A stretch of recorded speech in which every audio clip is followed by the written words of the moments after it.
No, I'm not an expert, but I was a task force manager for a full year. And if that's something that you would like to do as a career, here's what I think you should do. But before we jump into the video, I want to introduce myself. My name is Aaron, and you are watching All Things Aaron. On this channel, I talk about lifestyle, my career, and whatever else I get up to. So join in, hit the subscribe button down below, give it a like, and continue watching.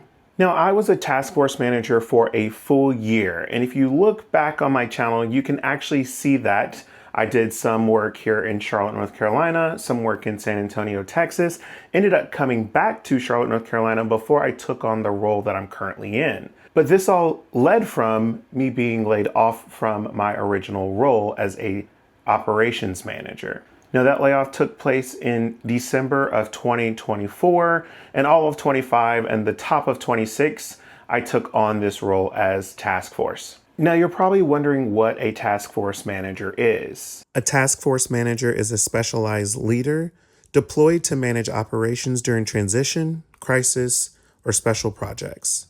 And for me, that leadership led into the catering arena. So in hospitality, you usually have a sales and catering team, and that is the team that I was a part of for all of this transition. And for most of the properties that I work with, the transition took place as someone was departing from the property or if they were on maternity leave. So if you are wanting to take the path of a task force manager, here are the 5 steps that I would take. Step 1, years of experience in an operational role.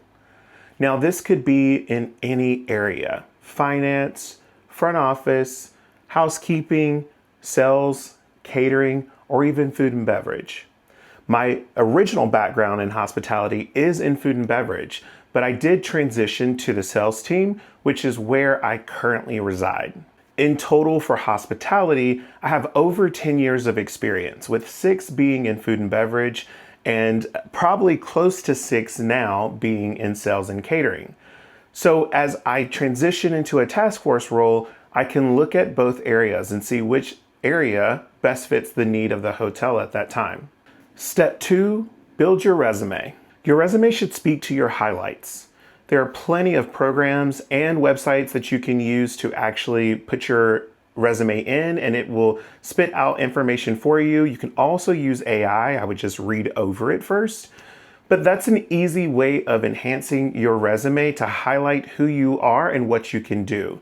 Depending on the area that you're looking to provide this task in, you would want to highlight those features. If you are applying for something as food and beverage, catering, or sales, you can use higher profile experiences that you've had or higher profile events that you've taken on. You're going to want to show that in your resume, as that will speak to the caliber of experience that you have. Step 3, target your employer.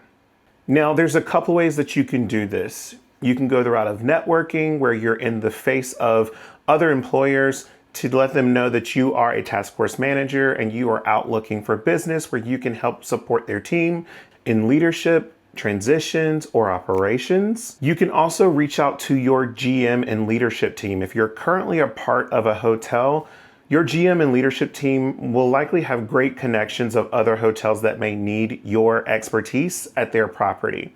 And they may assign task force time for you to go to those properties and support other teams. And lastly, there are some third-party operations out there that will hire you to do task force at other locations. So depending on how you're looking at getting paid or how you're wanting to go about starting in this career, you can also use the third-party operations to get your foot in the door. Step 4 is to prepare for change. Task force roles can be anywhere from 30 days to 12 months.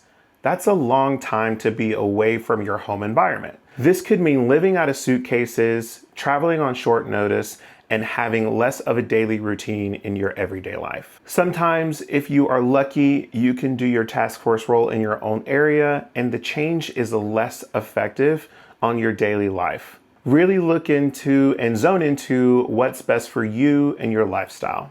And lastly, step 5 is to say yes.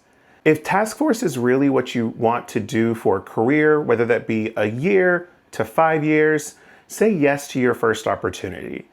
There's not a bad opportunity. You're going to get the most experience by saying yes, getting involved, stepping in, and assisting where needed. The last 15 months of doing task force have been amazing. The opportunities that came before me were right on time, and if I wouldn't have said yes to that first opportunity, I wouldn't have opened doors to many other opportunities, including some very high profile opportunities that fell into my lap. I now have connections in the industry in multiple cities and some leaders of an organization that I'm a part of that really, I can go anywhere. If I can continue to learn and grow and develop within the sales and catering arena, I will be able to take these skills wherever I go, reach out to her and let her know that I am available for task force.